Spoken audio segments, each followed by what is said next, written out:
નમસ્તે વિદ્યાર્થી મિત્રો, તો લાસ્ટ લેક્ચરની અંદર આપણે ગુરુત્વાકર્ષણનો સાર્વત્રિક નિયમ વિશે જોયું હતું, જેની અંદર આપણે ન્યૂટને કઈ રીતે ટૂંકમાં ગુરુત્વાકર્ષણ જે બળ લાગે છે બરોબર છે તેના માટેની કઈ રીતે ગણતરી કરી, ત્યારબાદ તેનો જે સાર્વત્રિક નિયમ છે તેની ચર્ચા કરી હતી, તેના એકમની ચર્ચા કરી હતી, તેના મૂલ્યની ચર્ચા કરી હતી બરોબર છે. હવે ત્યારબાદનો જે પોઈન્ટ આવે છે તે આવે છે ગુરુત્વાકર્ષી અચળાંક બરોબર, એટલે કે જીનું. પણ આ જીનું જે મૂલ્ય છે તે તમારા સિલેબસમાંથી કટ થઈ ગયેલો છે, એટલે કે ગુરુત્વાકર્ષી અચળાંક જે છે બરોબર છે તે તમારા સિલેબસમાં નથી.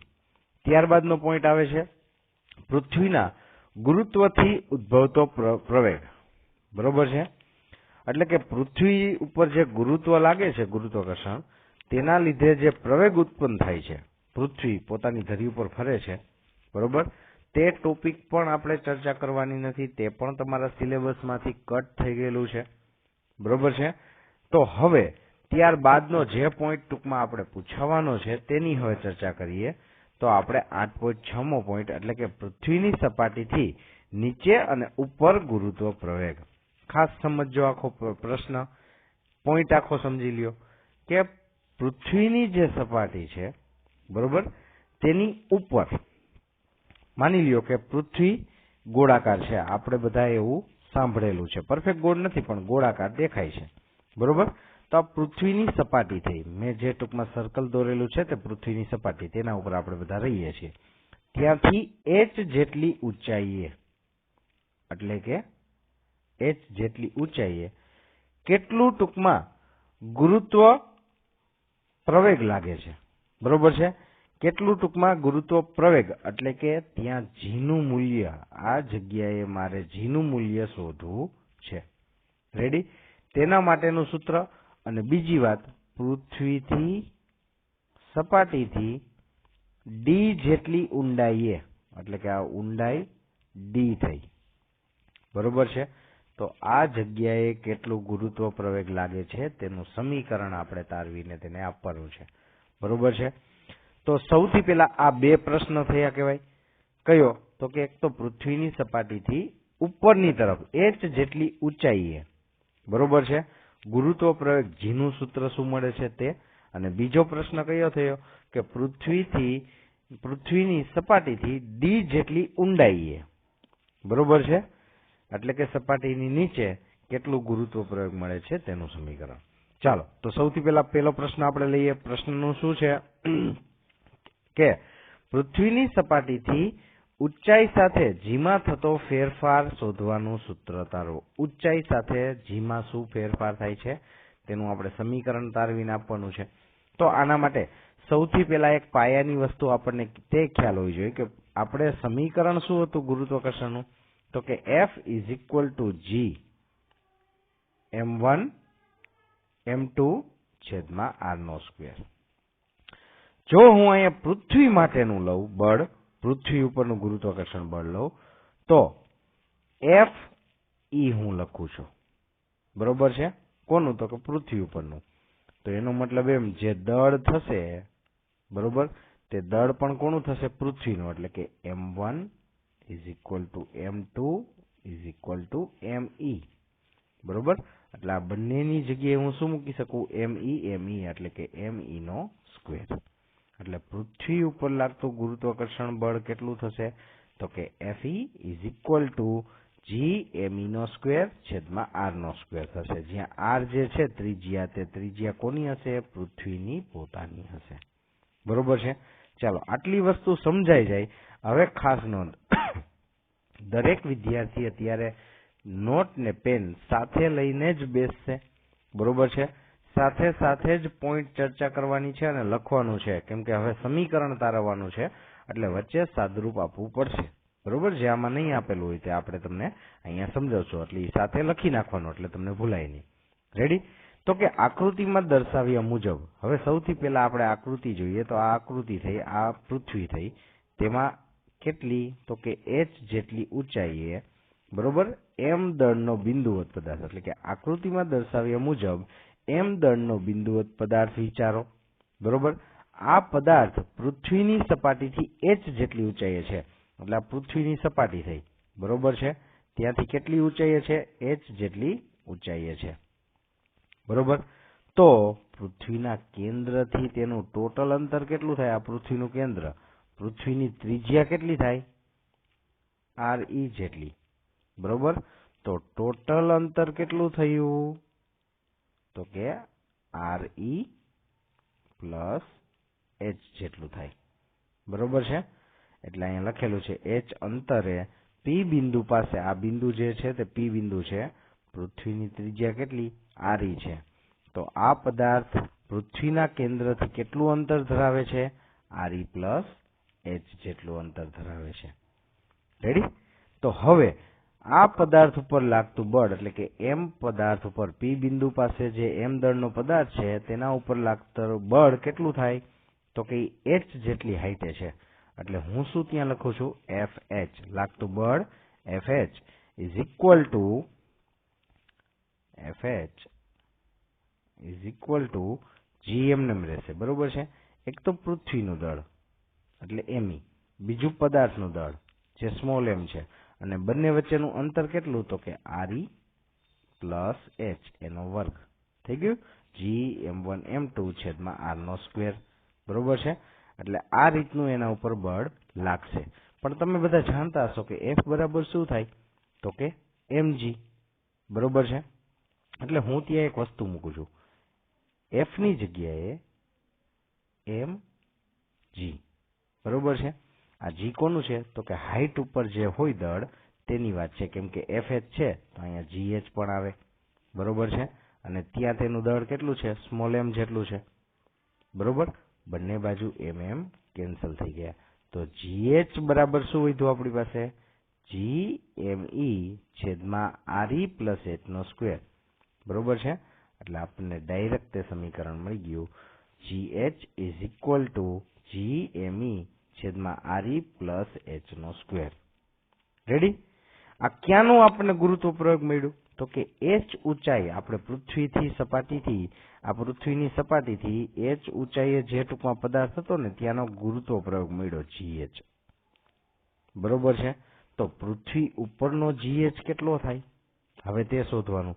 ચાલો, પૃથ્વી ઉપરનું પહેલા તો બળ કેટલું થશે? તો કે F is equal two g, મેં તમને કીધું પૃથ્વી ઉપરનું જ કીધું, એટલે પૃથ્વીનું દળ આપણે બે વાર લેવું પડે, અને તેનું વચ્ચેનું અંતર એટલે કે ત્રિજ્યા કેટલી છે? r નો સ્ક્વેર.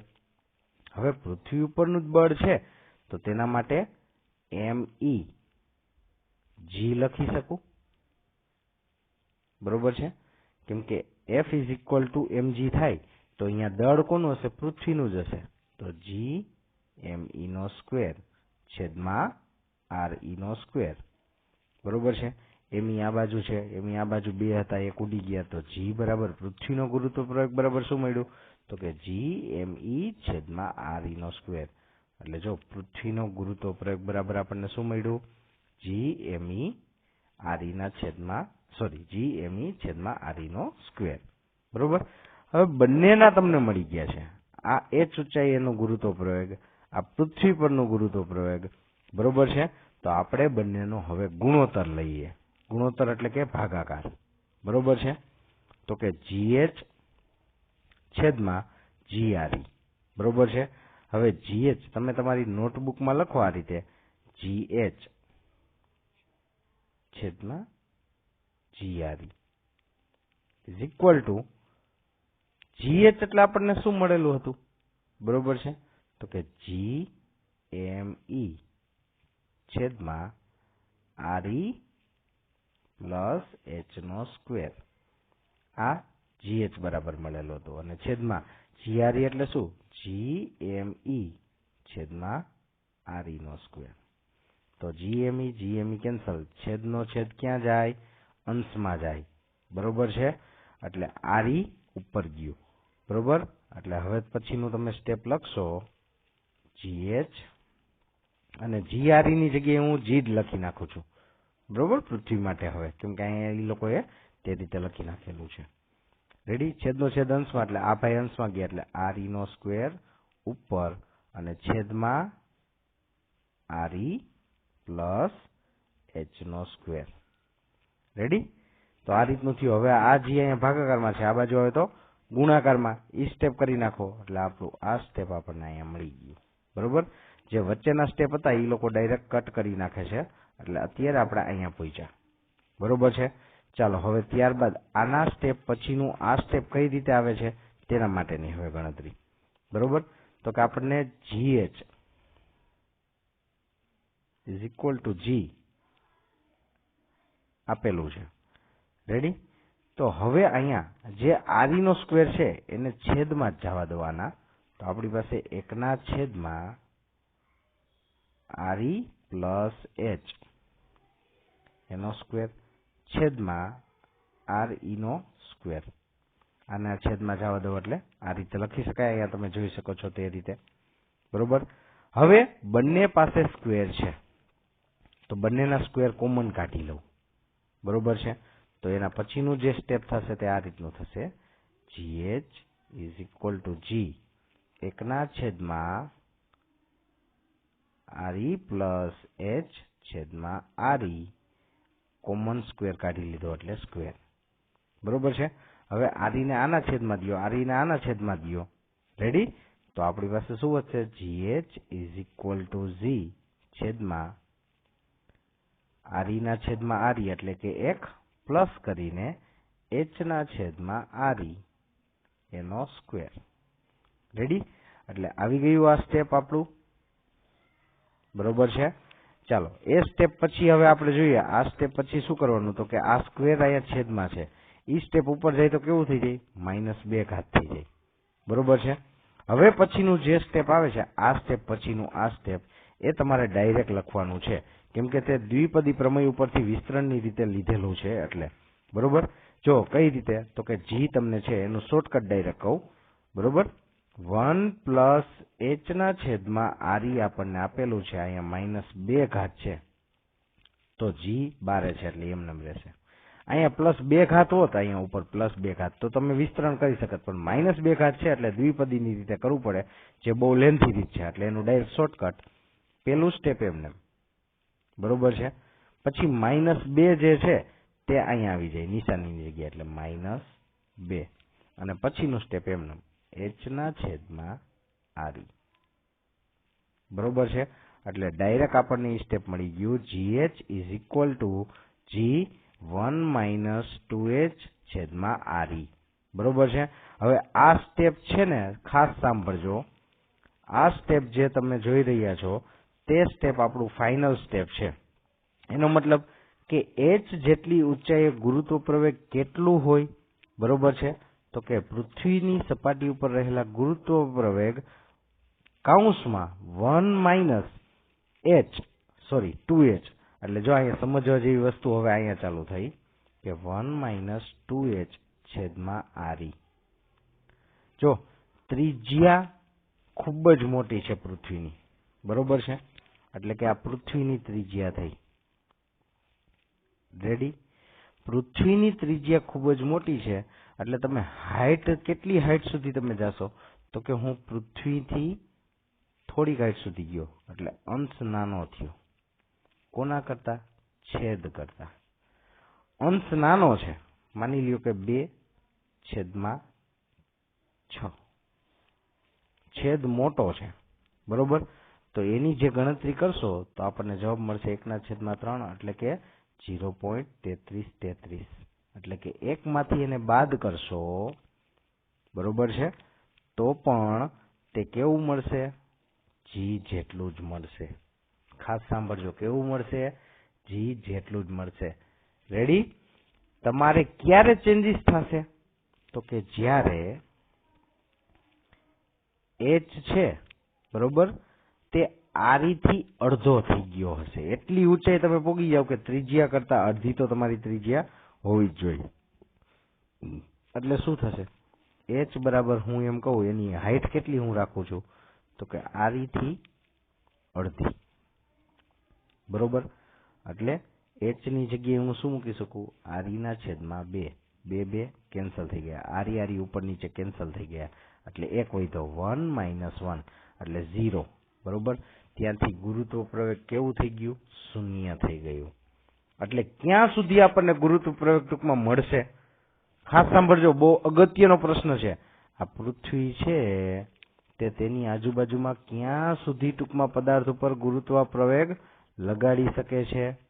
બરોબર, તો કે પૃથ્વીની જે ત્રિજ્યા છે તેની અડધી ઊંચાઈ સુધીનો જ તે ટૂંકમાં ગુરુત્વ પ્રવેગ લગાડી શકે છે. બરોબર, ત્યારબાદ કેવું થઈ જાય છે? તો કે 0 થઈ જાય છે. 0 થઈ જાય છે એટલે કે તમારે કોઈ પણ પદાર્થને આ વાતાવરણમાંથી મુક્ત કરવો હોય, જેમ કે સેટેલાઇટ છે, સ્પેસ શટલ છે, બરોબર, તેને તમારે મુક્ત કરવો છે તો તમારે એટલીસ્ટ કેટલી ઊંચાઈ લગી જવું જોશે? તો કે પૃથ્વીની ત્રિજ્યા કરતા અડધી ઊંચાઈ સુધી તો તમારે જવું જ પડશે. ત્યારબાદ ત્યાં ગુરુત્વ પ્રવેગ લાગશે નહીં. પૃથ્વીનું ગુરુત્વ પ્રવેગ લાગશે નહીં, તેના લીધે પદાર્થ નીચે ખેંચાશે નહીં. બરોબર છે? તો આવી રીતે તમે ટૂંકમાં પૃથ્વીથી જે ટૂંકમાં અડધી ત્રિજ્યાની ઊંચાઈએ જશો પછી તમારું ટૂંકમાં શૂન્યાવકાશ જેવું વર્તુળક થઈ જશે. બરોબર છે? તો આ રીતે આપણે આ બધા પ્રશ્નોને સોલ્વ કરવા માટે આ ગણતરી કરેલી છે. બરોબર છે? હવે મેં હમણાં જ વાત કરેલી કે પૃથ્વીની ત્રિજ્યા કરતા તો હાઈટ અડધી એટલીસ્ટ હોવી જ જોઈએ તો આ વસ્તુ શક્ય બને. બરોબર છે? બાકી હવે તમને એક પ્રશ્ન આપું છું આને લગતો જ. સમીકરણ ખાસ યાદ રાખજો. બરોબર છે? સમીકરણ યાદ રાખવાનું છે આ કે પૃથ્વીથી માની લ્યો કે તમને h ઊંચાઈ જેટલીની ટૂંકમાં h ઊંચાઈએ ગુરુત્વ પ્રવેગ શોધવાનું કહે. બરોબર છે? તો ત્યાં ગુરુત્વ પ્રવેગ આપણને h જેટલી ઊંચાઈ આપી દીધી હોય, પૃથ્વીની ત્રિજ્યા તો તમે જાણો જ છો, પૃથ્વીનું ગુરુત્વ પ્રવેગ પણ જાણો છો, તો તમને ખાલી હાઈટ કીધી હોય ને એના આધારે તમે કહી શકો કે ત્યાં આટલું ગુરુત્વ પ્રવેગ લાગતું હશે. ચાલો એને અનુસરતું એક ટૂંકમાં એક્ઝામ્પલ તમને દઉં. બરોબર, શું કે છે? પૃથ્વીની સપાટીથી 10 કિલોમીટર ઊંચાઈએ ગુરુત્વ પ્રવેગનું મૂલ્ય શોધો. h બરાબર કેટલા આપ્યા? 10 કિલોમીટર, એટલે મીટરમાં ફેરવવું તો 10⁴. બરોબર છે? સાંભળજો, 10 કિલોમીટર આપેલા છે. પૃથ્વીની ત્રિજ્યા કેટલી છે? 6.4 × 10⁶ મીટર છે. બરોબર, જીનું મૂલ્ય એટલે કે પૃથ્વી ઉપરનું ગુરુત્વ પ્રવેગનું મૂલ્ય 9.8 છે. આ બધી વસ્તુ તમે જાણો છો એટલે પ્રશ્નમાં ખાલી એક જ વસ્તુ તમને આપવી પડી. કેટલી? તો કે 10 કિલોમીટર ઊંચાઈએ. તો આપણું જે ટૂંકમાં પ્રશ્નનું સમીકરણ હતું તે સમીકરણ શું? GH = GE (1 - 2h) RE. બરોબર, આ બધાની કિંમત હવે હું મૂકું. G એટલે 9.8, 1 ના 1 એમનમ, બરોબર છે, 2h એટલે કે 2 ના 2 એમનમ, h એટલે 10⁴ એટલે 10 કિલોમીટર. બરોબર છે, અને છેદમાં 6.4 × 10⁻⁶ પૃથ્વીની ત્રિજ્યા. બરોબર, તો આટલાનું તમે સાદુરૂપ આપશો. બરોબર, તો એ સાદુરૂપ કેટલું થશે? આટલું થશે, 0.00311125. બરોબર છે? એકમાંથી એને બાદ કરો એટલે આટલું થયું. હવે એના ગુણ્યા 9.8 કરો તો જોવો જ કેટલું થયું? 9.769. બરોબર છે? હવે 10 કિલોમીટરે જોવો જ ખાલી ગુરુત્વ પ્રયોગમાં કેટલો ફેરફાર થયો? તો કે આપણું આ નિયર અબાઉટ તો કેટલું કહેવાય? 9.8 જ કહેવાય. તો ઓલરેડી આપણું 9.8 તો હતું જ. બરોબર, એટલે ખાલી 10 કિલોમીટર તમે ગયા અહીંયાથી 10 કિલોમીટર જેટલી હાઈટ ઉપર તો પણ આ વસ્તુ થઈ ગઈ. એટલે કે કાંઈ ગુરુત્વ પ્રયોગમાં ફેર પડ્યો નથી. ત્યાં ફેર ક્યાંથી પડશે? તો કે પૃથ્વીની જે ત્રિજ્યા છે, ખાસ સાંભળજો, પૃથ્વીની જે ત્રિજ્યા છે 6.4 × 10⁻⁶. બરોબર છે? એટલીસ્ટ એની અડધી ત્રિજ્યાએ તો તમારે જવું જ પડે. એટલે કે 6.4 ×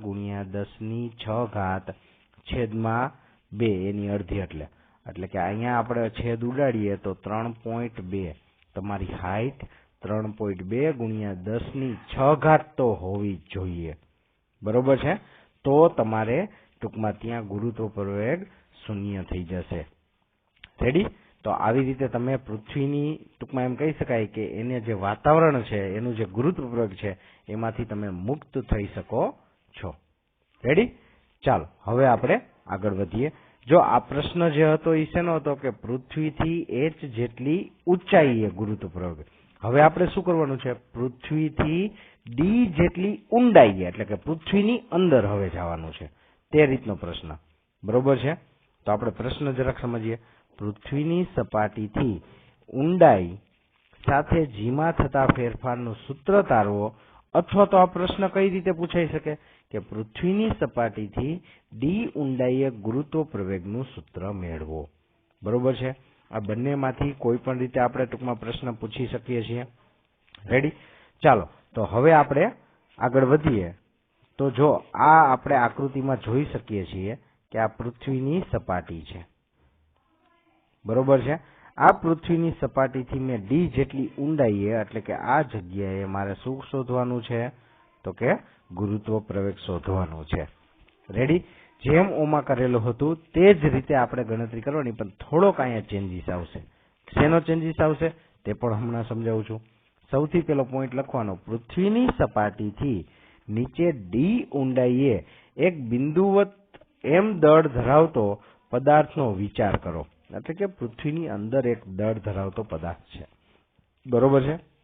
જે પૃથ્વીની ત્રિજ્યા આરી છે, તથા અહીંયા પૃથ્વીની ત્રિજ્યા, પૃથ્વીની સપાટી સુધીની ત્રિજ્યા કેટલી છે? આરી, અને આ ડી જેટલી ઊંડાઈ છે. બરોબર છે? તો હવે ત્યાંથી કેન્દ્ર સુધીનું અંતર કેટલું થાય? હું સ્મોલ આર લઉં છું. બરોબર છે? ચાલો, એના માટેની ગણતરી કરવાની. તો પૃથ્વીના કેન્દ્રથી તેનું અંતર, પૃથ્વીનું કેન્દ્ર અહીંયા છે. બરોબર છે? પૃથ્વીના કેન્દ્રથી આર નું અંતર કેટલું થાય? તો કે આર થી અહીંયા સુધીની અંતર ડી છે. ટોટલ અંતર આરી છે. બરોબર? તો આપણે એમ કહી શકીએ કે આર ઇઝ ઇક્વલ ટુ આરી માંથી, એટલે કે આખામાંથી આટલું બાદ કરી નાખો, માઇનસ ડી, એટલે આપણને શું મળી ગયો? Small r. પૃથ્વીના કેન્દ્રથી પદાર્થનું અંતર આર બરાબર આરી માઇનસ ડી થાય. બરોબર છે? એટલે આ આપણને મળી ગયું. બીજી વાત, આ પદાર્થ પર ડી જાડાઈના કવચના કારણે ગુરુત્વ બળ નહીં લાગે. બરોબર છે? શું કહે છે કે આ પદાર્થ ઉપર ગુરુત્વ બળ, જે બળ છે, બરોબર, તે બળ એના ઉપર લાગશે નહીં, કેમ કે આ આખી આટલી જાડાઈ થઈ ગઈ આના ઉપર. આ આપણો પદાર્થ છે, એના ઉપર જાડાઈ કેટલી થઈ ગઈ? આટલી જાડાઈનું પડ થઈ ગયું. બરોબર છે? તેથી ગુરુત્વ બળ લાગે નહીં. ગુરુત્વ બળ હંમેશા સપાટીની ઉપરની બાજુ અથવા તો સપાટી ઉપર જ લાગે, સપાટીની અંદરની બાજુ લાગે નહીં. બરોબર છે? એટલે આ એક પોઈન્ટ ખાસ ભૂલાય નહીં, તેનું ખાસ યાદ રાખજો. તો હવે બીજી કઈ રીતે શોધવાનું? ઘણી રીત છે. ચાલો, બળ લેવાની તો ના પાડી દીધી, કાંઈ વાંધો નહીં. દળ થોડું કાંઈ કોઈનું નહીવત થઈ જવાનું છે, એટલે એના માટે આપણે ગણતરી કરીએ. આ પદાર્થ પર આરી માઇનસ ડી ત્રિજ્યાના નાના ગોળાના કારણે ગુરુત્વ બળ લાગશે. બરોબર છે? હવે એને પોતાનું ત્યાંથી ગુરુત્વ બળ લાગે છે, જ્યાં પૃથ્વીની ઘનતા આપણે રો લઈશું અને નાના ગોળાનું દળ, ખાસ સાંભળજો, જો ઘનતા બરાબર શું થાય? દળના છેદમાં કદ થાય. દળ શોધવું છે તો કદ ગુણ્યા ઘનતા. બરોબર છે? તો દળ બરાબર, જે નાનો ટૂંકમાં આપણે ગોળો ધારેલો છે, એટલે હું એને MS કહું છું, સ્મોલ છે એટલે, અને પૃથ્વીને હું ME કહીશ, પૃથ્વીના દળને. બરોબર છે? તો આપણે MS માટે ગણતરી કરીએ તો શું હતું? કદ ગુણ્યા ઘનતા. તો કોઈ પણ ગોળાનું કદનું સમીકરણ શું થાય? 4/3 પાઈ આર નો ઘન. બરોબર છે? આ તેની ઘનતા, કદ થયું ગોળાનું, એના ગુણ્યા ઘનતા એટલે રો થાય. હવે આપણે અહીંયા આર શું હતું? તો કે આર બરાબર તો આપણે લઈ લીધું આરી માઇનસ ડી અંતર. તો એ આર ની જગ્યાએ આરી માઇનસ ડી મૂકો, એટલે આરી માઇનસ ડી નો ઘન થાય. 4/3 પાઈ આરી માઇનસ ડી નો ઘન ઇન્ટુ રો. એટલે આપણને કોનું મળ્યું? તો કે જે પદાર્થ પૃથ્વીની અંદર હતો તેના દળનું સમીકરણ મળ્યું, MS બરાબર. બરોબર છે? તો એવી જ રીતે પૃથ્વીનું દળ શું મળે? તો કે 4/3 પાઈ. હવે પૃથ્વીની ટૂંકમાં અંતર કેટલું? તો કે પૃથ્વીની ત્રિજ્યા એટલું એનું અંતર છે, ત્રિજ્યા આરી નો ઘન ઇન્ટુ રો. હવે આ બંનેનો ગુણોત્તર કરવાનો. ખાસ સાંભળજો, ઊંચાઈ માટે આપણે કોનો ગુણોત્તર લીધેલો હતો? ઊંચાઈ માટે આપણે ગુરુત્વ પ્રવેગનો ગુણોત્તર લીધો હતો, પણ અહીંયા અંદરની બાજુ ગુરુત્વાકર્ષણ બળ લાગતું નથી, ગુરુત્વ બળ લાગતું નથી, એના લીધે આપણે દળના આધારે લેશું, એટલે દળનો ગુણોત્તર લેશું. તો દળનો ગુણોત્તર ms છેદમાં me બરોબર છે. તો ms એટલે 4/3 પાઈ re માઇનસ ડી એનો ઘન ઇન્ટુ રો છેદમાં 4/3 પાઈ re નો ઘન રો બરોબર છે. તો રો કેન્સલ, 4/3 પાઈ કેન્સલ, તો વધ્યું re માઇનસ ડી નો ઘન છેદમાં re નો ઘન બરોબર. એટલે ms ના છેદમાં me is equal to re minus D નો ઘન છેદમાં re નો ઘન. રેડી. હવે શું કે છે કે m દળના બિંદુવત પદાર્થ પર લાગતું ગુરુત્વ બળ. હવે આપણે ટૂંકમાં દળ મળી ગયું છે એનું બરોબર છે. અત્યાર સુધી દળ નહોતી ખબર, ત્યાં સુધી આપણે એના ઉપર ગુરુત્વ બળ લગાડી શકીએ નહીં. હવે આપણને શું મળી ગયું? દળ મળી ગયું છે બરોબર છે. કેમ કે આપણને જો ખાસ સાંભળજો કે જે આ સપાટી હતી, આ સપાટીથી ઉપરની તરફ આપણે ગયા ત્યારે આપણે કીધેલું હતું m દળનો પદાર્થ છે, પણ આપણને અહીંયા એવું કીધું નથી કે કેટલા દળનો પદાર્થ છે, ખાલી એટલું કીધું કે ડી ઊંડાઈએ મારે ગોતવાનું છે. તો ડી ઊંડાઈએ હું ગોતવા જાઉં બરોબર છે, તો મારે એનું દળ ગોતવું પડે, અને દળમાં મારે અહીંયા કોઈ મનુષ્યને હું રાખી ના શકું, એટલું તો ખ્યાલ હોય. કેમ કે આ પૃથ્વીનો જ ભાગ છે, તો આટલો ભાગનો મારે પૃથ્વીનું જ દળ શોધવું પડે. એટલે આટલા ભાગનું પૃથ્વીનું દળ એટલે કે ms મેં લીધું, અને આખા ભાગનું પૃથ્વીનું દળ એટલે મેં me લીધું બરોબર. તો મારે ms શોધવું પડે. ms મળી ગયું, હવે મને દળ મળી ગયું, તો હવે હું બળ લગાડી શકું. એટલે આપણને ખ્યાલ આવી જાય કે જો શું કે છે કે m દળના બિંદુવત પદાર્થ પર લાગતું ગુરુત્વ બળ કેટલું હોય? તો કે F is equal two G m1 m2 એટલે કે G ms m, અને અંતર કેટલું? તો કે re માઇનસ ડી નો સ્ક્વેર બરોબર છે. ખાસ સાંભળજો, re માઇનસ ડી નો સ્ક્વેર. હવે આ જે સમીકરણ છે બરોબર છે, ત્યાં હું ms નું સમીકરણ મૂકી દઉં, ms ને કરતા કરીને. તો ms બરાબર શું થાય કરતા કરું તો આ me જે છે એ આ બાજુ જાય, એટલે કે me re માઇનસ ડી એનો ઘન છેદમાં re નો ઘન બરોબર છે. ચાલો આ આખા ms ને હું ક્યાં મૂકી દઉં? અહીંયા મૂકી દઉં છું બરોબર છે. તો મને સમીકરણ કઈ રીતનું મળશે? fd ઇઝ ઇક્વલ ટુ, હવે fd નું સમીકરણ શું મળશે? તો કે g એમનેમ રહેશે બરોબર છે. આ m પણ એમનેમ રહેશે છેદમાં re નો સ્ક્વેર પણ એમનેમ અત્યારે રાખું છું, ખાલી ms મૂકું છું, એટલે ms ની જગ્યાએ મેં આટલું મૂક્યું. રેડી. ચાલો તો અહીંયા હવે બધું ગુણાકાર ને ભાગાકારમાં છે. red નો સ્ક્વેર અહીંયા ઘન છે, ઘન ઉડી ગયા, સ્ક્વેર નીચે ઉડી ગયો, ઉપર એક વધ્યો, બાકી બધાને હું સાથે લખી નાખું તો fd is equal two g m re minus D છેદમાં re નો ઘન બરોબર છે. હવે બધા જાણે છે કે f is equal two ma થાય બરોબર. તો હું ડી જેટલી ઊંડાઈએ મારે બળ ગોતવું છે, તો m ના એમ રાખું. અહીંયા જે g છે આ એ છે ગુરુત્વપ્રવેગ, એની જગ્યાએ gd લખી નાખું, કેમ કે આ ડી જેટલી ઊંડાઈએ તો ડી જેટલી ઊંડાઈએ ગુરુત્વપ્રવેગ બરોબર છે. તો gd ને કરતા કરું તો એમ આના છેદમાં આવી જશે બરોબર. એટલે gd is equal two fd છેદમાં m બરોબર છે. ચાલો હવે હું અહીંયા fd ની કિંમત મૂકું, જે અહીંયા મને શોધેલી હતી, મળેલી હતી, તે કિંમત હું અહીંયા મૂકું તો બીજું કઈ નહીં થાય, ઉપર નીચે mm કેન્સલ થઈ જશે. એટલે કે આ મારી fd ની મેં કિંમત મૂકી, સૂત્ર મૂક્યું, અને છેદમાં m એમનેમ, એટલે કે અહીંયાથી m અને અહીંયાથી m કેન્સલ થઈ ગયા બરોબર છે. તો gd બરાબર હવે વધ્યું શું? gme છેદમાં re નો ઘન બરોબર છે, અને re માઇનસ ડી. હવે જો અહીંયા ઘન હતા ને એના મેં બે ભાગ પડ્યા, અહીંયા સ્ક્વેર અને અહીંયા re થઈ ગયો છેદનો ઘન. તો ઉપરથી gme છેદમાં re નો સ્ક્વેર એના બરાબર તો પૃથ્વીનું ગુરુત્વ પ્રયોગ થતું હતું બરોબર. જો આગળના સમીકરણ ભૂલાય નહીં એટલે જ સાથે સાથે લખવાનું હું કહું છું, બરોબર? આટલું સમીકરણ મળ્યું. હવે આપણે પૃથ્વીનું ગુરુત્વ પ્રવેગ કેમાંથી ગોત્યું હતું? તો કે F = mg, બરોબર? તો F = શું થાય? F = થાય g એનો સ્ક્વેર, બરોબર છે, છેદમાં re નો સ્ક્વેર. અને પૃથ્વી માટે હોય તો આ પણ me થઈ જાય, તો me કેન્સલ, બરોબર? તો g બરાબર હવે મને મળ્યું શું? g બરાબર મળ્યું gme છેદમાં r નો સ્ક્વેર. એટલે આ સમીકરણ. તો મને આવું દેખાણું અહીંયા, બરોબર છે, આટલામાંથી મેં ભાગ પાડીને એ રીતનું મને બનાવેલું દેખાણું. તો હું અહીંયા શું મૂકી શકું? g એપ્લાય કરી શકું. ચાલો, એટલે આની જગ્યાએ g મૂકું છું, બરોબર છે.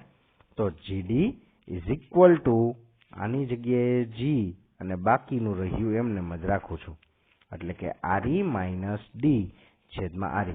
હવે re ને દરેક સ્વતંત્ર છેદમાં આપી દો, બરોબર છે. તો g ના g એમનેમ રહેશે, એટલે કે આ રીતનું બનશે gd = g ના g એમનેમ, બરોબર. અહીંયા re હતું એને પોતાના છેદમાં re આપી દઉં, માઇનસ d હતું એના છેદમાં re આપી દઉં, બરોબર છે. તો આ re કેન્સલ થયા. તો આપણી પાસે હવે સમીકરણમાં વધ્યું gd = g1 - d છેદમાં re, બરોબર છે. હવે અહીંયા સમજવા જેવી વાત એ છે કે gd જો gd = g1 - d ના છેદમાં re. ઊંડાઈએ ટૂંકમાં આટલું મળ્યું. ઊંચાઈએ કેટલું મળેલું હતું? gh = g1 - 2h ના છેદમાં re, બરોબર છે. આના આધારે આપણે એવું કીધું હતું ઊંચાઈના આધારે કે એની ઊંચાઈ કેટલી થાય? તો કે પૃથ્વીની ત્રિજ્યા કરતા અડધી ઊંચાઈ થઈ ગઈ ને તો પણ ગુરુત્વ પ્રવેગ ત્યાંથી શૂન્ય થઈ જશે, બરોબર છે. તો એ જ રીતે અહીંયા પૃથ્વીનું જે d છે, ઊંડાઈ જે છે, બરોબર છે, તે ઊંડાઈ એટલે કે આ વસ્તુ, બરોબર, એ કેટલી થાય? હવે જો અહીંયાથી ઊંધું સમજતા નહીં, બરોબર છે. આ ત્રિજ્યા કેટલી હતી? re હતી. હવે હું ઊંડાઈ અહીંયાથી ગણું છું, બરોબર છે. આ d જેટલી ઊંડાઈ થઈ, એટલે જેમ જેમ ઊંડાઈ વધતી જશે, બરોબર છે, તેમ તેમ g નું મૂલ્ય ઘટતું જશે. જેમ જેમ ઊંડાઈ વધતી ગઈ તેમ તેમ gd નું મૂલ્ય ઘટતું જશે. શું કામ? જો સમજો, d વધ્યું એક ટાઈમ કેવો આવ્યો? ઈ કેવડું થઈ ગયું? વધીને ત્રિજ્યા re જેવડું થઈ ગયું. તો અહીંયા હું re મૂકી દઉં, બરોબર. તો re ના છેદમાં re, એટલે કે 1 માંથી 1 ગયા 0. એટલે કે પૃથ્વીના કેન્દ્ર પાસે, ખાસ સાંભળજો, પૃથ્વીના કેન્દ્ર પાસે ગુરુત્વ પ્રવેગ કેવું થઈ જાય છે? શૂન્ય થઈ જાય છે. અને પૃથ્વીની સપાટીથી, ખાસ સાંભળતા જજો, પૃથ્વીના સપાટીથી જેમ જેમ તમે મૂલ્ય ઊંડાઈએ જતા જાવ છો, જેમ જેમ હું આ પૃથ્વીની સપાટીથી ઊંડાઈએ જતો ગયો તેમ તેમ ગુરુત્વ પ્રવેગનું મૂલ્ય ઘટતું જાય છે. અને એવી જ રીતે જેમ જેમ પૃથ્વીની સપાટીથી ઉપર જતો જાઉં છું તેમ તેમ પણ તેનું મૂલ્ય ઘટતું જ જાય છે, બરોબર છે. પૃથ્વીની સપાટી ઉપર જ તેનું મૂલ્ય આપણને મહત્તમ મળે છે. એનો મતલબ એમ કે કોઈ પણ પ્રકારનું ગુરુત્વ પ્રવેગ હોય, બરોબર છે, પૃથ્વીનું ગુરુત્વ પ્રવેગ કેવું છે? તો કે સપાટી ઉપર મહત્તમ મળે છે. પૃથ્વીની સપાટીથી ઉપર જતા જાવ તો પણ તેનું મૂલ્ય ઘટતું જાય છે, અને પૃથ્વીની સપાટીથી ઊંડાઈએ જતા જાવ તો પણ તેનું મૂલ્ય ઘટે છે. નીચેની તરફ જાવ ઊંડાઈએ તો ક્યારે શૂન્ય થાય છે? તો કે કેન્દ્ર ઉપર પહોંચે ત્યારે કેન્દ્ર સુધીની ઊંડાઈએ તેનું મૂલ્ય શૂન્ય થઈ જાય છે. કેમ કે કેન્દ્રથી સપાટી સુધીનું અંતર કેટલું છે? ત્રિજ્યા જેટલું જ છે, બરોબર છે. એવી જ રીતે ઉપરની તરફ ક્યાં સુધી જાવ? તો કે ત્રિજ્યાથી અડધું. કેટલું કરવાનું? ત્રિજ્યાથી અડધી ઊંચાઈએ જાવ તો પણ ગુરુત્વ પ્રયોગ, પૃથ્વીનું પરનું જે ગુરુત્વ પ્રયોગ છે તે ત્યાં ખતમ થઈ જાય છે. જેમ જેમ ઉપર જાય તેમ ઓછું થતું જાય છે, જેમ જેમ ઊંડાઈએ જાય તેમ પણ ઓછું થતું જાય છે. રેડી? તો ચાલો આવી રીતે આપણે આ પ્રશ્નનો ટૂંકમાં ઉકેલ મેળવ્યો છે. રેડી? આ પ્રશ્ન ટોપિક અહીંયા પૂર્ણ થાય છે. હવે પછીનો જે ટોપિક આપણો આવે છે તે ગુરુત્વ સ્થિતિ ઉર્જાનો છે. તેની પહેલા આપણે થોડાક દાખલા જોશું, પણ તે નેક્સ્ટ લેક્ચરમાં.